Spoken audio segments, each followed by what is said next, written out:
तो आज का स्वाध्याय का टॉपिक है हमारा नारी को समर्थ बनाए। महिला जागरण की आवश्यकता और महत्व अब किसी से छुपा नहीं है। इसके लिए प्रयास हो भी रहे हैं और होंगे भी। एक बात भली प्रकार समझ लेनी चाहिए कि इस युग में नर नारी के बीच यह रिश्ता नहीं चल सकता जिसके अनुसार एक वर्ग स्वामी कहलाए और दूसरा संपत्ति। समय का चक्र अपनी गति से चल रहा है। अंधकार का समय बीत चुका है। अरुणोदय की बेला सामने खड़ी है। अब हमें न्याय और औचित्य की मांग सुननी ही पड़ेगी। उसे न्याय देना ही पड़ेगी। उसे स्वीकार करना ही होगा। परंपराओं की दुहाई देकर अब सिद्धांत की आड़ में अपने स्वार्थों की प्रधानता नहीं दी जा सकती। परिवर्तन होना निश्चित है। उसे कोई चाहे तो भी रोक नहीं सकता। नए युग में नई मान्यताएं होंगी। नर और नारी समानता और सहकारिता के आधार पर नए समाज की रचना करेंगे। उनमें ना कोई शोषक होगा, ना शोषित, ना कोई अधिपति होगा, ना दास। कोई किसी कोई किसी का मोहताज नहीं होगा। सच्चाई यह है कि मनुष्य जाति के ये दोनों ही अंग अपने आप में पूर्ण है। दोनों ही परम प्रभु की समस्त भुजाएं हैं। दोनों का स्तर और वर्चस्व समान है। दोनों को समान कर्तव्य और समान अधिकार से संजोया गया है। दो भुजाएं एक दूसरे की पूरक और सहायक तो हैं, पर कोई किसी पर आश्रित नहीं। दोनों टांगे लंबी यात्रा में समान योगदान करती हैं, पर कोई किसी की दासी या स्वामी नहीं है। इनमें से किसी को दुर्बल या सबल नहीं कहा जा सकता। सहयोग की शक्ति का सबसे सबको ज्ञान है। इसमें दोनों ही पक्षों का लाभ है। अलग रहने में दोनों को समर्थ बनाया है। दो कान, दो आंख, दो नथुने, दो फेफड़े, दो गुर्दे, दो होंठ, दो गाल अपने शरीर में है। इनमें ना कोई वरिष्ठ है, ना कोई कनिष्ठ। गाड़ी के दोनों पहिए समान आकार प्रकार के वो भी वे ही ठीक तरह लुढ़कते हैं। अब इस सहज स्वाभाविक क्षमता को मान्यता देनी ही पड़ेगी। नर को यह बात एकदम भुला देनी चाहिए कि वह स्वयं तो अधिपति है और नारी उसकी संपत्ति। क्या कन्या का दान पिता कन्या का दान करे, बेचे या अयोग्य के साथ अनमेल विवाह कर दे, लड़की को इसमें विशेष विरोध नहीं करना चाहिए। यह मान्यता अब टिक नहीं सकती। पति उसे तिरस्कार लांछित करे, निरंतर अपमानजनक और गाली गलौज की कटु शब्द बोले, मारपीट करे, किसी को सब कुछ चुपचाप सहन करना चाहिए। यह छोटा सिद्धांत टूट कर गिरेगा ही। पुत्र पैदा ना होने या स्वरूप जैसे होने जैसे अपराधों के बदले आए दिन स्त्रियां ठोकर मारकर निकाल दी जाती हैं और देखते देखते उनकी शादी कर ली जाती है। पिता की संपत्ति का पुत्र ही उत्तराधिकारी होता है। पुत्री को दूध में से मक्खी की तरह निकाल कर फेंक दी जाती है। जो कानून के अनुसार तो पुत्र की तरह पुत्री का भी पैतृक संपत्ति में अधिकार है, पर पर व्यवहार में वह कब कितनी मात्रा में प्रयुक्त होता है उसे हर कोई जानता है। पुत्री और पुत्र के बीच कितना भेदभाव चलता है इससे कौन परिचित नहीं है। अब तक यह कहा जाता रहा है कि स्त्रियों को गायत्री जपने का, हवन करने का, यज्ञोपवीत पहनने जैसे शुभ कर्म करने तक का अधिकार नहीं है। तो घर की दोहरी के बाहर अकेले नहीं जा सकती। अपने ही कुटुंबियों, संबंधियों, पूजनीय लोगों तक के सामने मुंह नहीं खोल सकती। इस मान्यता को बदला जाना चाहिए और अनुभव किया जाना चाहिए कि स्त्रियां भी मनुष्य हैं। उनमें भी आत्मा है। ऐसी आत्मा जो मनुष्य के अधिकारों की समान न्याय की मांग करती है, करना चाहती है। नारी को क्या करना चाहिए, कैसे रहना चाहिए, किस तरह सोचना चाहिए, संदर्भ में धर्मशास्त्रियों द्वारा और समाज नेताओं द्वारा बराबर एक से एक बढ़कर उपदेश हमेशा से दिए जाते रहे हैं। पतिव्रत धर्म का महत्व और महात्म विस्तार पूर्वक बताया जाता रहा है। वह सब कुछ ठीक है, पर उसमें एक कड़ी यह भी जुड़ी हुई रहनी चाहिए कि नर नर के लिए पत्नी व्रत धार्मिक भी उतना ही आवश्यक है और उसको पुण्य महात्मा भी पतिव्रत जैसा ही है। ताली एक हाथ से नहीं, दोनों हाथ से बजती है। एक पक्षी आदर्शवाद देर तक टिका नहीं रह सकता। राम की पत्नी सीता ने आजीवन पतिव्रत इसलिए निभाा कि उनका पति भी पत्नी व्रती था। मनुष्य का व्यक्तिगत जीवन सामाजिक परिस्थितियों के कारण बहुत ही विक्षोभकारी बन गया है। पारिवारिक उलझनों में हर व्यक्ति बेतरह उलझा हुआ है। गहराई महंगाई ने आर्थिक तंगी को चरम सीमा तक पहुंचा दिया है। जीवन यापन की नाव इतनी भारी हो गई है एकाकी गृह स्वामी उसे खींच नहीं पा रहा। गृह सहधर्मणी सहचारी कहलाने वाली नारी अपनी स्थिति सहचारी कहलाने वाली नारी इस दयनीय स्थिति में भी मूक दर्शक बनी खड़ी है। वह किसी प्रकार का सहारा नहीं दे सकती, वह अपना वजन तक हल्का नहीं कर सकती। शारीरिक और मानसिक दुर्बलता, अनुशासन, अनुभवहीनता, अविकसित मनस्थिति, अर्धपार्जन में सर्वथा असमर्थता उसे कुछ भी ऐसा करने नहीं देती जिससे वह पति की परिवार की कुछ सेवा सहायता कर सके। यद्यपि जन्मजात क्षमता की दृष्टि से वह पुरुष की तुलना में किसी प्रकार है या हीन नहीं है, परिस्थितियों ने ही उसे मरोड़ दबोच कर रख दिया है। दबाव को यदि हटाया जा सके तो वह बहुत कुछ कर सकती है, इतना कुछ जिससे परिवार की आर्थिक तथा दूसरी परिस्थितियों में कायाकल्प जैसा अंतर्दृष्टि से होने लगे। अतीत के गौरव को वापस लौटाने के लिए, विश्व भीषिकाओं को निरस्त करने के लिए, खोए हुए मानवीय मूल्यों को पुनः जीवित करने के लिए, सर्वत्र छाए हुए विषाद को उल्लास में बदलने के लिए, पति को नई सहधर्मिणी और परिवार को नई ग्रह लक्ष्मी दिलाने के लिए, राष्ट्र समर्थ बनाने के लिए, अनीति अपनाने के कलंक से मुक्त होने के लिए नारी को मनुष्य स्तर पर लाया ही जाना चाहिए। इससे कम की सर्वभक्ति विभीषिका की चुनौती का सामना किया ही नहीं जा सकता। परिवर्तन की पुण्य वेला में पुरुष को अपना कर्तव्य निभाना चाहिए। पुनरुत्थान के लिए जितना कुछ संभव हो वह पूरी भावना और उदारता के साथ करना चाहिए। साथ ही यह भी भुला नहीं दिया जाना चाहिए कि इस महान परिवर्तन में नारी को अपने स्वयं के प्रयास भी कम नहीं करने पड़ेंगे। जरूरत इस बात की है कि नारी वर्ग अपनी मुक्ति तथा प्रगति के लिए व्याकुल होकर प्रयास करे और पुरुष समाज उनके समर्थन में अपना भाव भरा सहयोग प्रदान करे।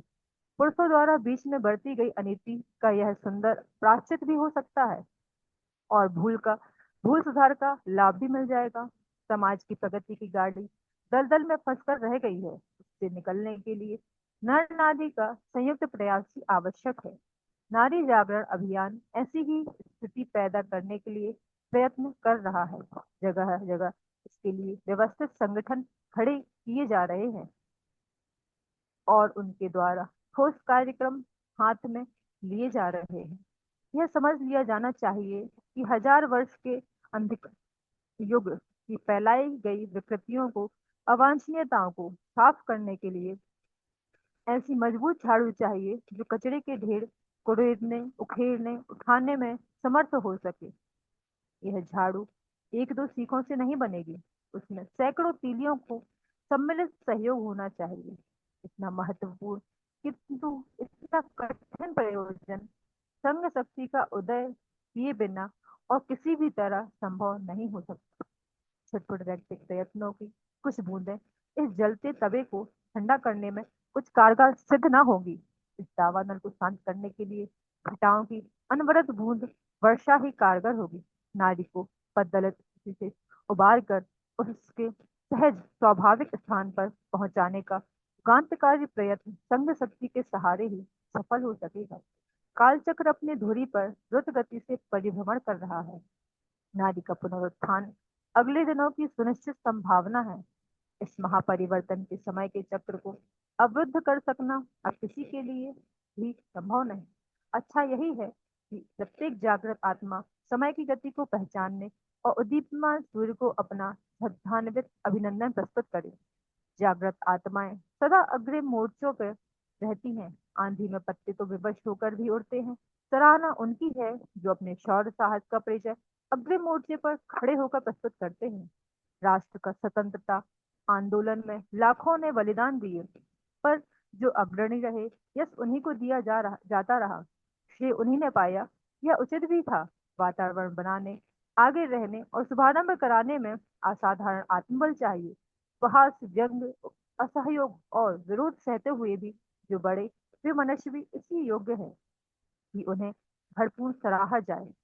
चलती गाड़ी पर तो कोई भी सवार हो सकता है, बहती नदी में तो तिनका भी बहने लगता है। आरंभ यहीं से होना है कि जागृत आत्माएं स्वयं आगे बढ़े, अपने साहस का परिचय अपने निजी परिवार में उस तरह का वातावरण बनाकर दें जिसकी मांग नवयुग के प्रत्येक विवेकशील और न्यायनिष्ठ व्यक्ति से की है। घर परिवार में नारी को उचित सम्मान और सहकार मिलना चाहिए। अपने पिछड़ेपन से पिंड छुड़ाने और आगे बढ़ने के लिए उन्हें अवसर देना चाहिए और साधन जुटाने चाहिए।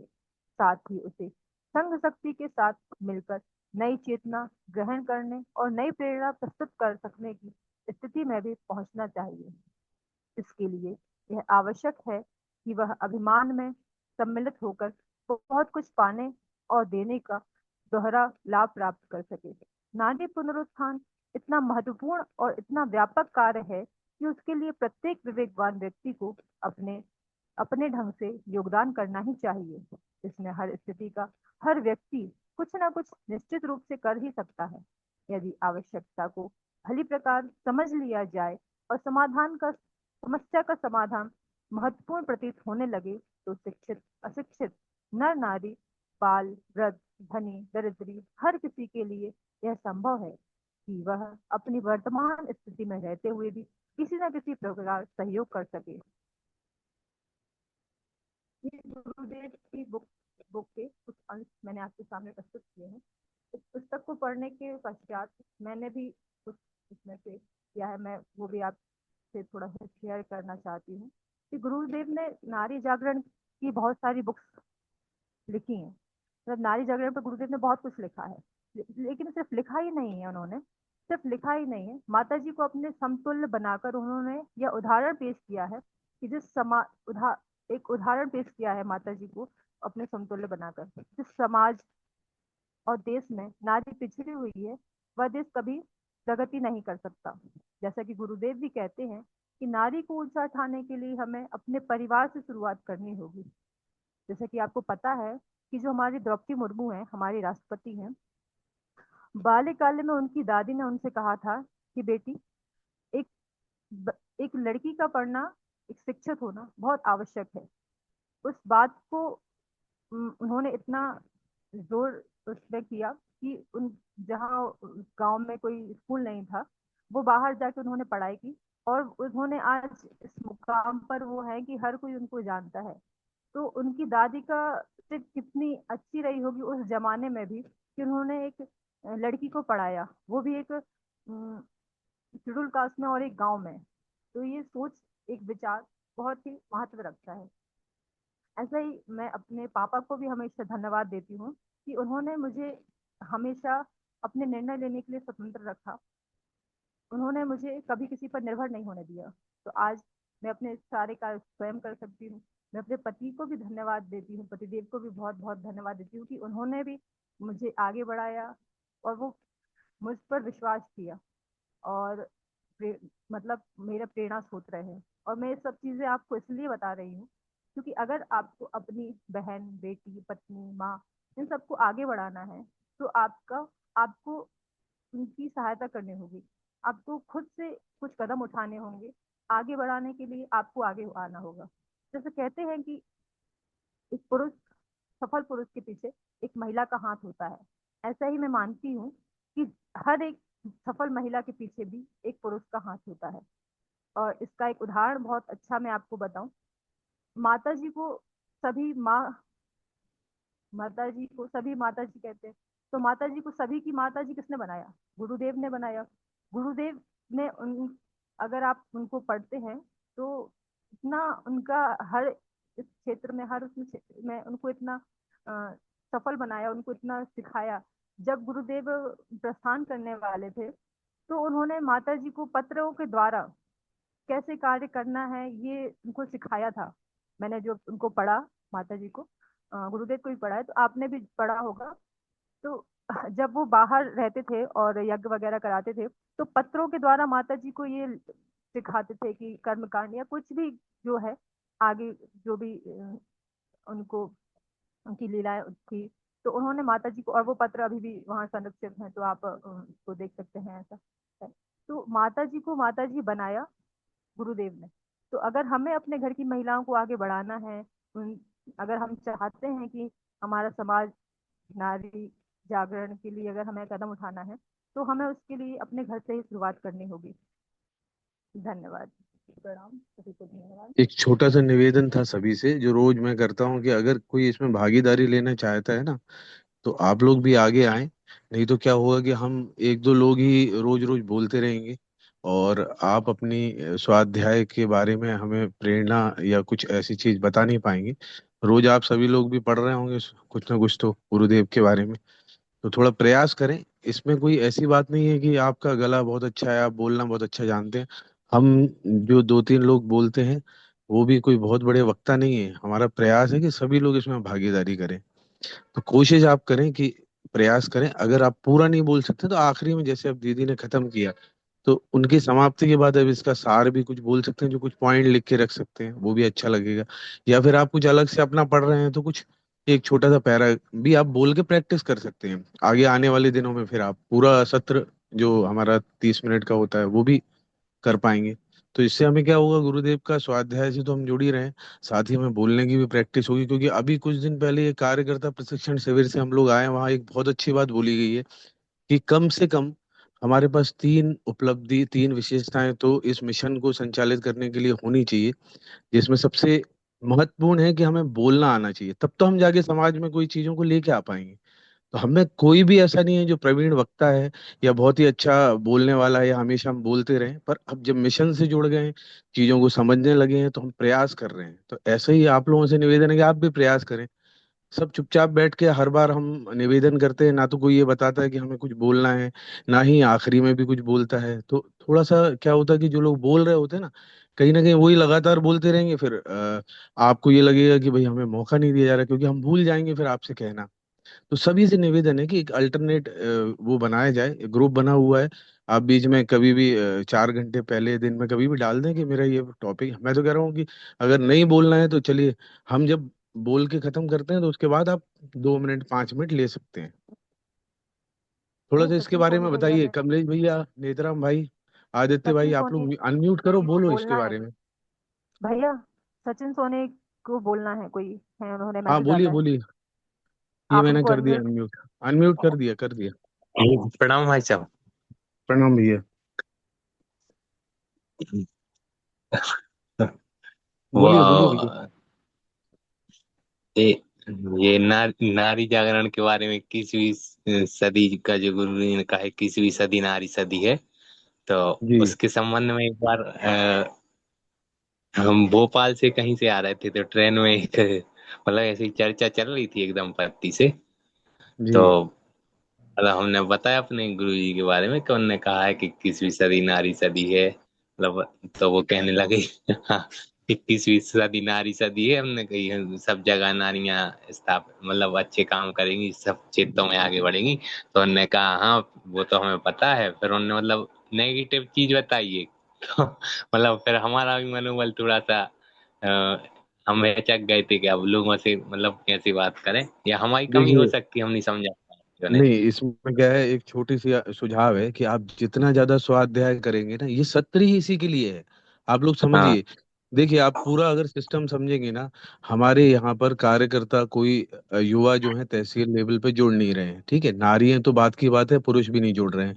वो जो कमी है वो इसलिए है क्योंकि हम लोग अपनी बात रखने ही नहीं जाते हैं, और हम सीखते भी नहीं है कि रखना कैसे है।